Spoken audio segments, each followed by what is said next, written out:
asalaamaaleykum mbokk internet yi mbokk téléspectateurs yi safoo di seetaan TMS TV dalati naa nag jàmm ci seen télévision buy feeñal li nëbbu ñu ngi fii nag ci Kër Mbaye Fall li waral ñu ñëw fi nag mooy seen émission bi nga xam ne ñu koy tuddee face à l'invité nag tey dafay dalal ki nga xam ne mooy di docteur bu mag di docteur Aline Badara Kane Diouf nekk en même temps président de mouvement Matal ñu ànd ci ak aussi ki nga xam ne mooy secrétaire bi di Ale Faye alors donc dañ leen di dalal ci plateau bi comme ça ñu wéyal waxtaan bi donc docteur Aline Badara ñu ngi lay nuyu di la dalal ci TMS TV. waaw salaamaaleykum maa ngi nuyu sa mbokku téléspectateurs yëpp di la nuyu aussi Samb macha allah un ami macha allah. di la nuyu bu baax. di nuyu également Ale nga xamante ne moom mooy chargé commission environnement assainissement ci biir mouvement Matal. mais di nuyu également sa mbokku téléspectateurs yëpp di am mbégte nag. di leen dalal fii ci Kër Mbaye Fall. vraiment muy sunu localité. macha allah vraiment alors donc Ale ñu ngi lay dalal ci TMS TV. waaw salaamaaleykum waa TMS TV ñu ngi leen di ziare waa mouvement Matal tey ñoo ñëwoon fii tey jàkkaarloog yéen TMS TV di fas yéene waxtaan ak yéen lu nëbbu woon ñu fas yéene leeral ko daal. incha allah donc lu nëbbu woon ñu fas yéene leeral ko donc Aline Badara ci loolu la ñu jëm yow mi nga xam ne yaay président mouvement Matal mbaa yaa ngi matal. waaw ñu ngi jéem. yéen a ngi taxawal askan wi ñu ngi jéem bu baax. alors est-ce que mën nañu xam yenn ki nga xam ne ay activités yi nga xam ne jot ngeen ko def parce que am na yu fi jaar yu bëre mbas mi jaar na fi inondation yi jaar nañ fi mbas ak mbënd meeg yooyu lan ngeen jot a def en tant que mouvement yoo xam ne jëmale ngeen ko ci askan wi. waaw question boobu dinaa ci sawar tontu ndax wax dëgg yàlla nous avons fait un bilan satisfaisant. ndax mouvement Matal c'est un mouvement boo xam ne bi mu juddoo yàggul. ndax le 23 juin 2020 ci lañ ko taxawal. mu nekk un mouvement boo xam ne c'est un mouvement d'envergure nationale. mais aussi c'est un mouvement social et citoyen. boo xamante ne li ko tax a jug mooy taxawu askan wi. d'ailleurs sax looloo tax mu tudd mouvement Matal askan wi. donc mouvement bi c'est un mouvement boo xam ne mën naa ne bi muy jóg dafa fekk ay jafe-jafe. yoo xam ne dañu am ci sunuy localités yi. am ci Sénégal. comme yan jafe-jafe mbas mi par exemple. mbas mi tey par exemple mën naa ne jafe-jafe bu mag la. tey boo xoolee yàlla dafa def man ma nekk docteur. nekk docteur vétérinaire de formation mais spécialisé aussi en qualité des aliments de l'homme. yàlla def ma bokk ci ñi nga xamante ne mën naa ne ñoo njëkk a wax ci feebar bi. mën naa ne vidéo bi ñu njëkk a def à travers en tout cas ci Sénégal à travers Facebook. ma def ko di expliquer lan mooy feebar bi. je pense que man maa ko njëkk a def j'ai eu plus de 50 000 vues à travers Facebook. donc dem ci télé yi expliquer lan mooy feebar bi ak nan lañ ko mën a moytoo. donc yooyu yëpp c'est des choses yoo xam ne. ça a motivé l'arrivée donc du mouvement. parce que boo xoolee ak première activité bi ñu njëkk a def ci contre Covid bi la. maanaam pour xeex doomu jàngoro bi nga xamante ne mooy Covid 19. ndax le 23 juin nous avons fait un don de 4000 masques. dans la localité. au niveau de la localité au niveau de la localité. 4000 masques ngeen joxe askan wi 4000 masques lañ jël maye ko au niveau de la localité. woo waa service d'hygiène ñu ànd ak ñun ñu dugg ci biir lieux yi nga xam ne c'est des lieux publics. nit ñi dañ fay daje. pour lutter contre la maladie. ñu def ay désinfection des lieux. dem ci jàkka yi lépp luy jàkka biir Kër Mbaye Fall pompé nañ ko. dem au niveau des marchés pompé ko dem au niveau des écoles des postes de santé zone bi ñi fi nekk lépp te gaz calando yi nga xam ne aussi tamit nit ñi dañ fay daje. ñu def fa ay pompage pour xeex ak doomu jàngoro bi. donc loolu mooy première activité bi nga xam ne le mouvement Matal l'a fait le 23 juin jour bi nga xam ne moom la lancé mouvement bi. ñu daal di lancé nag le mouvement. bi ñu ko lancé nag yàlla def bi ñu demee ba nga xamante ne écoles yi ubbi nañ parce que am na benn période boo xam ne dañu taxawloo écoles yi. dañ ne écoles yi dañuy arrêté parce que feebar bi dugg na. te xawoon na doy waar il fallait ñu arrêté ko bi ñu koy recommencer. le mouvement Matal s'est déplacé dans les écoles. dem jël ay masques may ko écoles yi xale yi nga xamante ne ñoom ñoo war a pour jàppale leen à ce que ñu mën a xeex ak doomu jàngoro bi. yamul ci loolu nawet bi jot le mouvement Matal jënd mu ay moto pompe jox ko à la disposition de la population. ba pare créer un groupe boo xam ne daf ko tuddee comité de suivi et d'assistance des populations. ñu dem au niveau donc au chevet des populations dem jàppale leen ci ndox mi fépp foo xam ne ndox mooy fa woon le mouvement Matal déplacé wu na dem jàppale leen ci pompe bi génne fa ndox bi am na ay sites yoo xam ne sax nous avons fait plus de 10 jours wala mun naa ne 15 jours ci sites yooyu. mooy ci mbënd mi. parce que Kër Mbaye Fall localité la bi nga xamante ne. mais boobu ana maire bi. maire mu ngi fi. moo ngi def ay activités mais ñun xaaruñu maire. parce que ñun on s'est dit que. ñun dañu nekk benn mouvement boo xamante ne ñun dañu jàpp ne. ñun dañuy seet lan la ñu mën a defal suñu askan mais ñun xaaruñu lu ñu askan bi mën a defal. moo tax ñun bi ñuy jugee xaaruñu maire xaaruñu état nous avons utilisé de nos propres moyens ñu utiliser suñuy propres moyens dem à l'assaut des populations pour jàppale leen. loolu moo waral ñun xaaruñu kenn le maire même fekk nañ ci biir terrain bi. ñu nekk di pomper ay ndox mu jël presque mën naa ne 50 litres de carburant may ñu ko.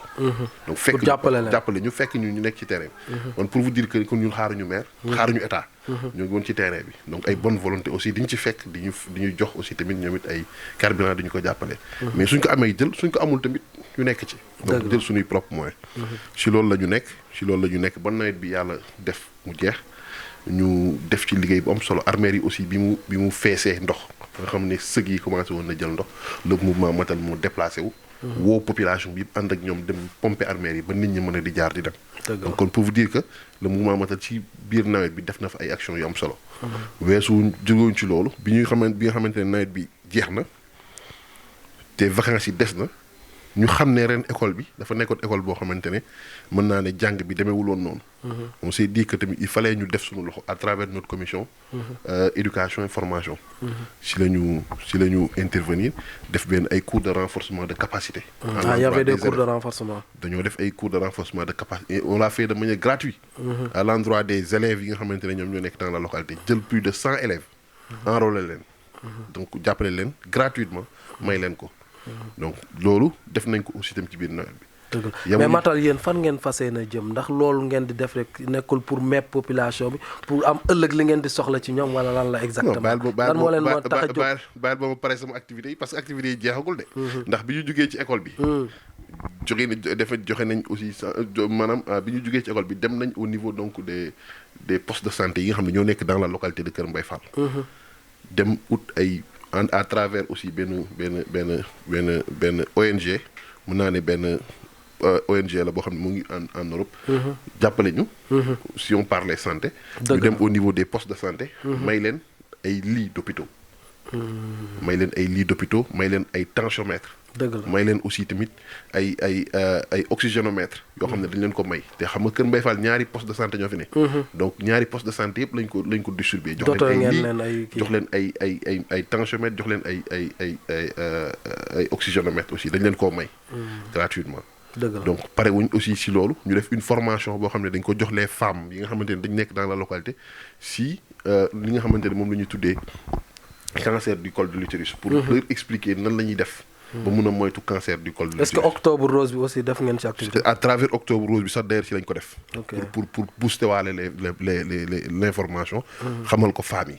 dëgg la donc bi ñu jugee ci loolu aussi yamuñ ci de dañu nekk ci localité boo xam ne am na xale yu bëri yoo xamante ne gis nañ ne seeni parents amuñu doole.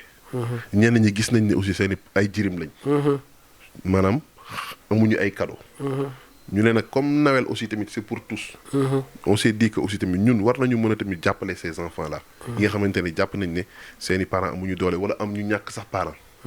ñu bëggoon ko def une grande manifestation mais malheureusement ak feebar bi mënuñ ko woon def léegi lu ñu def mooy def porte à porte ñu sillonné Kër Mbaye Fall pendant 2 jours. yoo xamante ne dañuy jël ay cadeaux. Noël di ko jox xale yi xale boo xamante ne gis nañu sa parent dafa génn àdduna wala sa parent amul doole ñu jël ko jox leen cadeau yi. donc wër Kër Mbaye Fall yëpp joxe ko. donc yooyu c'est des actions yoo xam ne le mouvement Matal def na. sans compter aussi ASC yi nga xam ne ñoom dañuy jàppale à travers des dons de maillots. tu vois à travers aussi voilà à travers aussi des dons d'équipement ak yooyu. alors pour aller vite comme le temps vraiment nous est un peu compté. alors kan moo nekk seen ginnaaw yéen mouvement Matal kan moo leen di financer wala kan moo leen di jàppale. naka ngeen di def ba am seen moyen pour mën a def seen activité. mouvement Matal kenn nekkul ci ginnaaw. ñun ñoo ci nekk c'est sûr. waaw ñun ñoo nekk ci biir mouvement Matal man. à travers donc samay moyens. samay propres moyens. mais aussi à travers des cotisations que nous faisons des membres. mais aussi ak ñi nga xamante ne peut-être c'est quelques partenaires ay bonne volonté yoo xam ne dañuy accompagner pour jàppale ñu ci ay activités nag yoo xam ne dañ koy def par exemple bu ñu nee telle activité nañ am ñu solliciter leen à ce que ñu jàppale ñu nous avons de bonnes volontés ici dans la localité mën naa citer ku mel ne Macky. benn waay bu nekk dans la localité nga xam ne lépp lu ñu def. daf ciy dugal loxoom ak ñeneen. dëgg la donc loolu la ak ay tonton Lamine Diop ak ñeneen ñoo xam ne c'est des gens yoo xam ne fii lañu dëkk dans la localité. te ñoom dañuy am yéene jàppale mouvement bi donc ci loolu la ñu taxaw ak nag des cotisations yi xam ne c'est les membres qui le font. ok waaw mais fan ngeen fas yéene jëm lu ngeen di xaar ci askan wi ndax loolu yëpp ngeen di def nekkul pour mépp askan bi pour am ëllëg lu ngeen leen laaj wala lan moo tax ngeen di def. non du mépp man wax naa la léegi ne la dañu am benn philosophie bu ñuy doxee. mooy maanaam ñun seetuñu. lu ñu sunu localité di defal. mais ñun dañuy seet ñun lan la ñu mën a jàppalee localité bi. donc ñun loolu acte citoyen la si ñun. ñun li ñuy def volontariat la. on s'est dit que aussi ñun dañu war a taxawal askan wi. dañu war a nekkal askan parce que àdduna tamit amul solo te je pense que fii nit ku nekk war nga mënal dara sa localité. loolu moo waral ñun à travers des gens yoo xam ne vraiment c'est des gens yu gëm localité bi ñuy def ñoom aale ñi macha allah période nawet bi def nañ fi liggéey bu am solo te pourtant c'est des volontaires. amuñu kenn ku leen fay kenn fayu leen dara. ñu nekk ci ndox mi ba 21h. di jàppale population bi. parce que dañ koy def am sentiment de satisfaction xam ne ñoom ñoo ngi jàppale seen localité. mais seetuñ ci dara seetuñ ci aussi tamit que ne dañu war a am lii wala am lee. mais dañ koy def ndax yàlla. def ko aussi ndax population bi parce que am ñeewantal ci population bi bëgg leen jàppale loolu moo tax ñu koy def. alors donc Aly dégg nga président dafa naa ne ci mbënd mi nawet bi metti woon na trop doon ngeen jàppale population bi vraiment nekk fa ak ñoom di ŋàcc ndox mi gisoon nañ Kër Massar rek fii yëpp dafa taawoon naka nga dundee loolu exactement. waaw dund nañ ko ak fier nag mais parce que xam nga booy liggéey ci social moom di ko defee ak xol doo ko yëg. parce que vraiment daanaka comme li nga ko waxee kenn nekkul suñu ginnaaw mais lépp yàlla ak moom mi la ay propre moyen lay yëkkati di ko joxe lijjanti moto pompam indi jënd ay tiwam indi ne fii ba sax mbaaw dañ fa doon dem te boo xoolee mën naa ne suñu borom dimbali nañu mais ndox yi bu ñu fekkante woon fii rek ci biir kër yi lañ doon jëm comme site bi mu lay wax def nañ fa presque 15 jours yoo xamante ni chaque jour ñu ngi fa dañ fay nekk ba 21 heures te duñ fa jógee nañ fi dem ba Zac Mbao ndax loolu te souvent fu ne lañ nit ñi doon woote te nag bon ñu ngi préparé leneen loo xamante ni ñaanuñu ko yàlla pour en cas ndox bañatee taxaw fii parce que comme amul canalisation ñun rek ñoo mën a volonté wu comme ni mu ko waxee nag ñun moom xeexuñu kenn mais nag dañuy def pour askan wi rek lépp lu ñuy def social rek moo tax ñu koy def mais en tout cas dañuy ñaan rek fi ñu jëm daal li ñu yéene askan wi moom defaguñ ci dara parce que fii dañu xaw a sonn fii boo xoolee da ngay dugg boo xoolee bi ñuy joxe cadeau yooyu noonu jirim yeeg yooyu da ngay dugg ci kër gi sax yow yaay làmb sa poche bàyyi ci kër gi dara moom mu ngi nii te lépp moom la. ba ci ñun ñi ànd da ngay gi dugg ci kër yërëm waa kër gi ba nga xam ne ni doo yem ci jox leen cadeau il faut que nga làmb sa poche bàyyi fa dara pour ñu mën a am lu ñu kiyee maanaam population bi fii dañu sonn te lépp maire munu ci jote ñun mën naa ne ñun ñooy mouvement bi nga xam ne moo gën a jege askan wi fii te kër guñ bëgg a dugg mën nañ fa dugg. te sa waaye tamit vraiment jàmbaar la mais man daal li ma amoon lu ma ciy wax daal mooy xëy na moyens yi nekkagu fi à 100% mais lépp luy doole moom mu ngi ko ciy def. donc Alioune Badara yaa ngi nekk docteur donc nekkoon ci wàllu mbas mi yan cas de contamination ngeen daal di remarqué fii ci Kër Mbaye Fall est-ce que amoon na ay cas de contamination. waaw mbas mi moom comme Kër Mbaye Fall comme ñeneen ñi aussi comme yeneen localités yi. donc je pense que chaque jour que je fais donc moom ay cas contact moom ay cas yoo xam ne c'est des cas communautaires. te yooyu yëpp mën naa ne Kër Mbaye Fall mucc ci. donc comme localité Sénégal yëpp. donc Kër Mbaye Fall aussi am na ko. donc je pense que mu ngi noonu donc yooyu yëpp am na fi. mais ñoo ngi sant yàlla parce que quand même wax dëgg yàlla on s'est battu ci xeex bi. xeex bi à travers xeex bi ñun vraiment def nañ ci suñu loxo bu baax a baax. ba nga xam ne xaw na waaw def nañu sax ay sensibilisation à l'endroit des populations. parce que quand même man je pense que man maa fi njëkk a ñëw dugg ci localité bi à travers aussi tamit ma solliciter le maire bi ma koy def. maire bi appuyé ñu en logistique ñu dugg ci population bi pour sensibiliser leen ci feebar bi. dëgg la alors léegi am na vaccin bu ñëw. gars yi ñu ngi commencé woon di ci vacciné wu. am na temps ñuy dégg ay Europe ak yooyu dañu xawoon arrêté ngir di xel ñaar vaccin ndax yow jàpp nga ne vaccin boobu. mën nañu aar ci feebar wala mën na permettre donc feebar bi bañ ñu daal est-ce que jàppaloo ne feebar bi ginnaaw ñëw na dañu waroon créer remède wala vaccin bi mooy la meilleure solution. waaw xam nga boo xamee virus di nga xam ne. faj ko yombul. virus faj ko yombul. yombul faj. non parce que virus au fait ni muy kiiwee la nu muy duggee ci organisme la. nga virus mën naa ne dafa nekk loo xamante ne dafa xaw a différent ak bactérie. ñun am nañu garabu bactérie. parce que bactérie soo utiliser des antibiotiques mën ko. am na virus amul garab. parce que boo xoolee ni muy fonctionner la xam nga bu fekkee da nga jël définition virus da nga naan c'est une particule virale contenant une information génétique protégée de petite taille qui est capable de pénétrer une cellule, de s'exprimer pour se faire reproduire.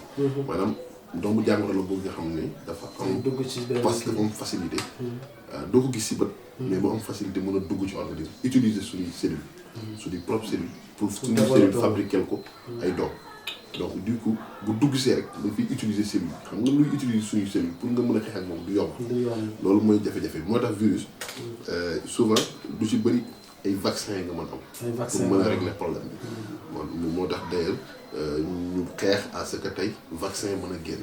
mais est-ce que vaccin bi ñu am parce que am na vaccin différents types de vaccin ay Russie créé nañ vaccin yeneen ak yeneen ay France ay Allemagne est-ce que ñun vaccin bi ñu jënd bi nga xam ne Chine lañ ko jëlee est-ce que yow wóolu nga ko. waaw xam nga ñaari vaccin lañ fi indi Sénégal benn bi mooy Sinopharma bi. waaw bi nga xam ne moom la ñu démarré. beneen bi moom mooy vaccin AstraZeneca. Sinopharma bi. boo xoolee démontré nañ que ne efficace na à plus de 74-75%. donc Sinopharma bi. donc kon mën nañ ne vaccin bu baax la efficace na. AstraZeneca bi aussi wane nañ que ne moom it à 79%. vaccin bu efficace la bu sûr la. sauf que nag ces temps-ci gars yi commencé woon nañ di constater te constat boobu sax dafa nekk loo xamante ne xëy na peut-être nit ñi ñoom ñoo xaw a gaawtu rek mais loolu mënut a ñàkk c'est-à-dire vaccin mënul ñàkk ay effets secondaires. loolu mënul ñàkk mais da ngay xool aussi tamit efficacité bi nga xam ne moom la lay apporter mais da ngay xool aussi tamit ñaata par rapport ak pourcentage bi da ngay xool aussi tamit effet secondaire parce que tey. waa OMS yi nga xamante ne mën naa ne homologué nañ ko ba ñu defee études yi plus de 3 millions de personnes bi ñu leen vacciné 9 cas. moom lañ ci gis mu am problème yooyu. xam nga 3 millions de personnes nga vacciné am ci 9 cas. kon kooku nekkul loo xamante ne lu kii la nekkul loo xam ne grave la donc il faut que tamit ñuy seet loolu. te d'ailleurs sax boo xoolee agence européenne pour le médicament fan yii ni bi européens yi commencé taxawal seen vaccin et man sax man d'ailleurs man comprendre ma pourquoi ñu taxawal ko. parce que.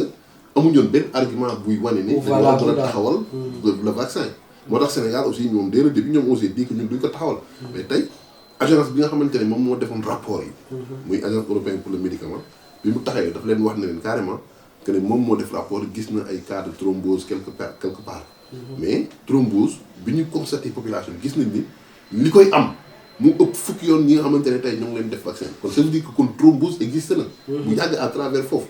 donc kon mënuñu ñëw rek incriminer ne vaccin bi la carrément. moo tax d'ailleurs bi ñu defaatee études yi gis nañ ne effectivement thrombose bi ak vaccin bi ñoom ñaar bokkuñu dara. donc actuellement boo xoolee ñoom ñëpp proposé nañ waxaat nañ gars yi que le vaccin est sûr et efficace. d'ailleurs sax commencé waat nañ ko di ko vacciner. au niveau de certains pays donc pour vous dire que donc man gisuma woon lan moo tax ñoom ñu waroon ko mën a arrêter. Sénégal aussi wax dëgg yàlla à travers aussi tamit suivi bi ñuy def ci pharmacovigilance bi gis nañ ne vaccin bi c'est sûr efficace donc kon gisuma lu tax ñu war ko mën a arrêter. te d'ailleurs fi ñu toll ni vaccin bi rek moom mooy la seule solution bu ñu mën a génne ci feebar. waaw parce que vaccin yi nag il faut gars yi xam la mooy vaccin. parce que vaccin c'est comme si dañuy entraîner suñu organisme. à ce que tey mu mën a am possibilité mën a xeex ak. mën a résister daal waaw donc loolu la donc il faut que ñu booster suñu organisme. pour que tey feebar bi su ñëwee mu mën a xeex ak moom parce que suñu système immunitaire rek mu mën a xeex ak doomu jàngoro. amuñu garabam.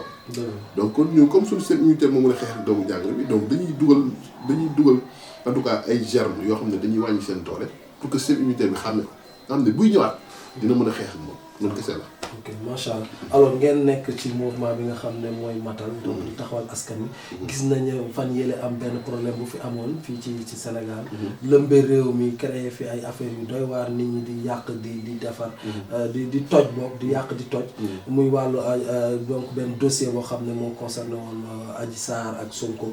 ba lan nga ñuy wax ci loolu lan moo ci sa xalaat ak exactement fii ci Kër Mbaye Fall ndax amoon na ay jeunes yoo xam ne dañ doon génn di protester di yàq wala. waaw xam nga dossier bu doy waar la. et puis tamit man dama gis population bi. vraiment ni ñu ko abordé dafa doy waar. parce que boo xoolee. man je pense que tey waruñu yàq. en aucune manière. yàq warul am. parce que tamit ñun je me dis que ñun réew ñoo ko moom. tey société yi ñu yàq noonu. soit disant que c'est des français. mais du dugg Auchan mu ba fekk un français. soo fa duggee da nga fay fekk ay nit yu ñuul ñu fa nekk di liggéey. c'est des sénégalais ay nit yoo xam ne suñuy mbokk lañ. ñooñu tey boo leen yàqalee seen liggéey. fan la ñu liggéey station Total yi kat est-ce que mos naa dugg ba gis fa tubaab. c'est des sénégalais yow ñoo fa nekk donc sénégalais yooyu noonu tey boo yàqee loolu da nga leen yàqal. tey ñun fii à Kër Mbaye Fall dañu am benn gendarmerie boo xam ne pendant des années ñoo ngi koy xeex pour am ko. parce que fii insécurité bu doy waar la bu ñu doon dund fii dans la localité. pendant des années ñuy xeex loolu. booy ñëw taal ko. kon taal nañ ko ci ñu taal gendarmerie bi. mais loolu xam nga c'est extraordinaire. kenn mënu expliquer loolu. waaw booy bu fekkee da ngay manifester y a pas de problème parce que nous sommes dans un pays de droit. et je pense que war nañu mën a manifester. mais quand même bul yàq loo xamante ne ñëpp a ko bokk. tey gendarmerie boobu ñun daf ñu apporter sécurité. tey wuyu yi nga xamante ne nekkoon nañ fii. war nañ ci wàññi mais yow loo xam ne pendant des années nit ñaa ngi koy xeex nga ñëw taal ko. loolu kenn xamul lu muy loolu. moo tax il faut que nit ñi tamit xam ne Sénégal ñoo ko moom. te Sénégal aussi waruñ ko yàq buñ ko yàqee ñun ñooy fay. waaw tey déjà Sénégal ñëpp xam nañ ne mbas mi jàpp na ko xeetu jàpp bi nga xamante ne économie bi dafa wàññeeku carrément. donc boo ci bëggee yokk loolu tey yow ëllëg nan lay demee.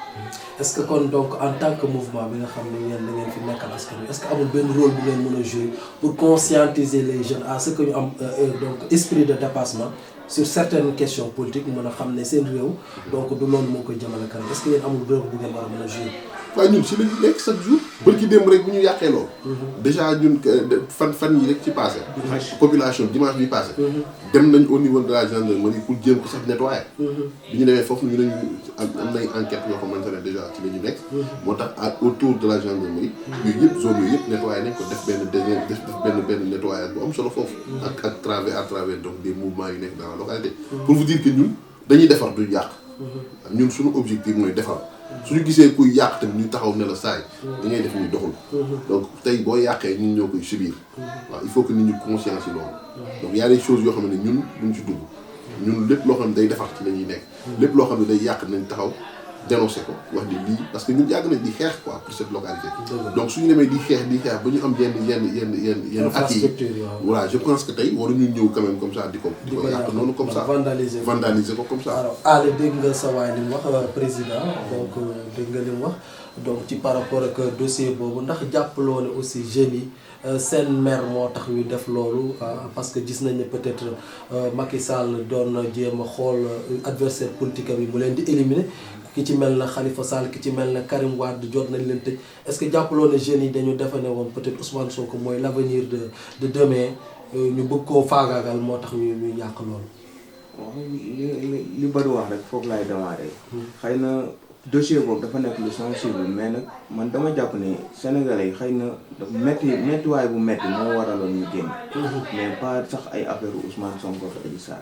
parce que tëj bi dafa yàgg. boo xoolee dañu dund lu métti. en même temps ñi nga xamante ni dañu nekkoon ci biir di yàq. ñëpp duñu ay manifestants. dafa amoon ñoo xamante ni liñ naan liñ gàmmoom ñi raas dem bokk loolu daf ci am parce que manifestant bu demee ba yor paaka taxaw téye téléphone nit nangu ko wala mu jël bal dóor ci kànnaar. kooku manifesté wul dafa am leneen jël te man dafa am benn affaire bu mooy bañ tout le temps nit ñi di ko wax. alalu tubaab la mais alalu tubaab daf ko ñàkk loolu ku ci jël dara di ko yóbbu sa kër et puis parents yi loolu am nañ ci part de responsabilité. benn café bu ñu la ko indee delloo ko. parce que moomoo ko alalu tubaab la mais ñàkk la. tubaab daf ko ñàkk indi ko te ay sénégalais ñoo fay liggéey. te tubaab lu mu métti ñu ngi créer emploi. man loolu moom du ma ko rafetlu benn yoon. beneen bi mooy dama jàpp ne sénégalais yi comme ni ko président waxee noonu la demee dañu leen tëj bu yàgg. te nag lu fees day tuur. man loolu laa jàpp ne moo yëngal sénégalais yi mais sax du ay affaire Sonko ak yooyu. parce que lu manifestant bu ne am na mais bii mosu fi am. sénégalais bu jël ceeb teg ci saret di yóbbu këram. wala mu jël bidon diwlin di yóbbu këram mais loolu mosul am fii Sénégal. président kay moo war a bàyyiwaat xel ci loolu te xam ne sénégalais yi dañu sonn. loolu rek moo war a loon li mais pas ay Ousmane Sonko ak ay Adji Sarr. dëgg la macha allah dafa naa président dina ci bàyyi xel parce que bi mu defee discours am nee na comprendre na jeunes yi. dina investir sax benn 300 milliards pour emploi des jeunes. alors donc gis nañu nag tuuma xam nga tuuma dafa rëy. ndaw si tuumaal na Ousmane Sonko ñu wax bañ jàppoon ko andi ay histoire. donc ñu ni ndaw si génnul Ousmane Sonko rek moo doon génn barki démb. wala barkaati démb ndaw si génn na am nu mu wax. ne exactement bu fekkee ne kii waat na de mosul seq ak man dara. ma retiré sama plainte yow lan ngay xalaat ci loolu ak boo doon taxaw ci kanam Ousmane Sonko di ko conseil lan nga koy conseil par rapport loolu ndax jàppaloon dafa war a dem waat pour ndaw si génne retiré plainte am affaire bi fay wala moom nu mu war a def. non xam nga comme li ma lay wax rek mooy gis nga affaire justice dafa nekk lu nga xamante ni man tout le temps damay bëgg ñu koy jox doole. ak nu mu mën a mel rek nañ ko jox li moom.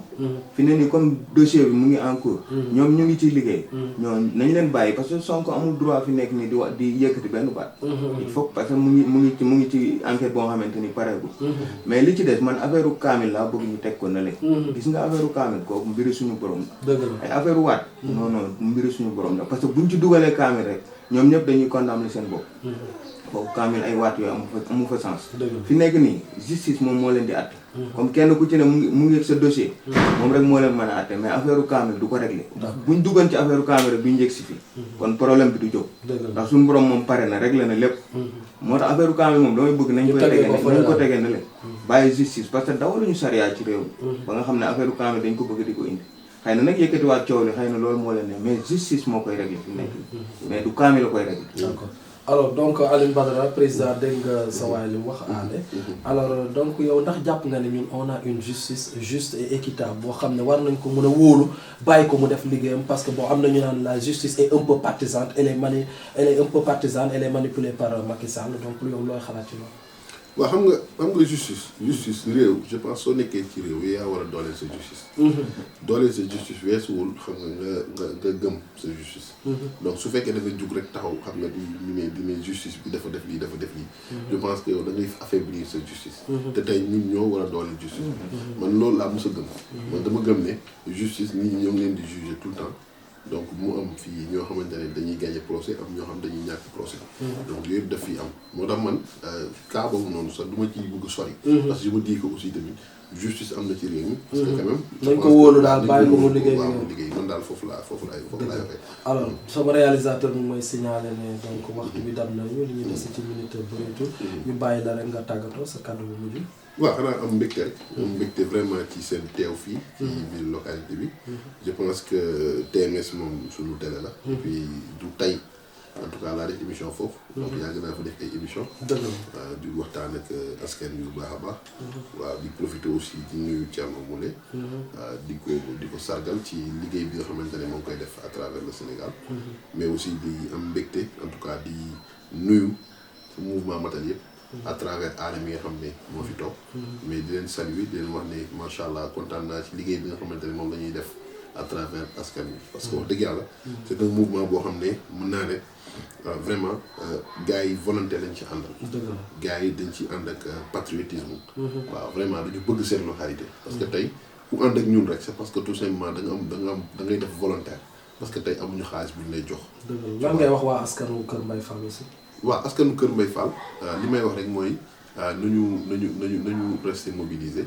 doon benn mais aussi wax ak suñu njiit yi nga xam ne ñoo fi nekk pour ñu taxawu askan wi. loolu moom je pense que mooy solution parce que tamit askan wi sonn nañ. Kër Mbaye Fall li fi nekk ci ay jafe-jafe dafa bëri. bokk na ci problème inondation.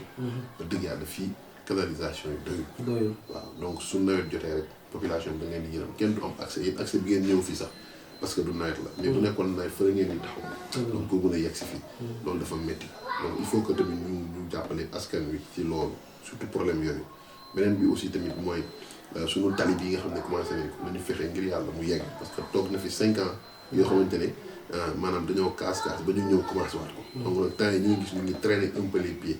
je pense que nawet baa ngi ñëw ñu ñëw régler ko une bonne fois mu jeex nit ñi am jàmm parce que quand même dëgg yàlla. ñu ngi traîner les pieds li ma gisee daal parce que rythme bi nu mu commencé woon. c'était bien mais temps yi je vois que ñu ngi traîner les pieds.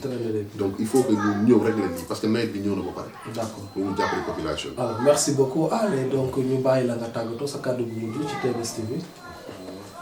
waaw ñu ngi jaar rek TMS TV moom ñu ngi koy rafetlu ñu ngi rafetlu liggéeyam ci localité bi parce que vraiment yàgg nañ ko suivre.